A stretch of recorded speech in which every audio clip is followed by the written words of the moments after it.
খিদে পেয়েছে, অল্প খাবার দাও। দেখতে পাচ্ছিস না নখ পালিশ দিচ্ছি, তুই নিজে নিয়ে খা। ইস কি গরম, হাতটা পুড়ে গেল, এখন খাবো কি করে? মা আমি অ্যাড করব, তুমি একটু দেখিয়ে দাও। দেখতে পাচ্ছিস না ফোন করছি, ভাগ এখান থেকে। মা তুমি আমাকে একা রেখে চলে গেলে কেন?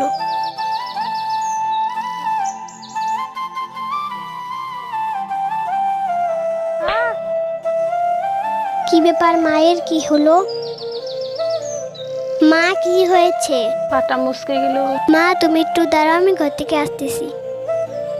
মা একটু শাড়িটা তুলো তো, আমি মলম লাগিয়ে দেই। মা আমি তোমার পায়ে মলম লাগিয়ে দিয়েছি, তোমার পায়ের ব্যথা এখনই কমে যাবে। টুকু, তুই আমার কত খেয়াল রাখিস, তোর সাথে আমি খারাপ ব্যবহার করি, তুই আমাকে ক্ষমা করে দিস।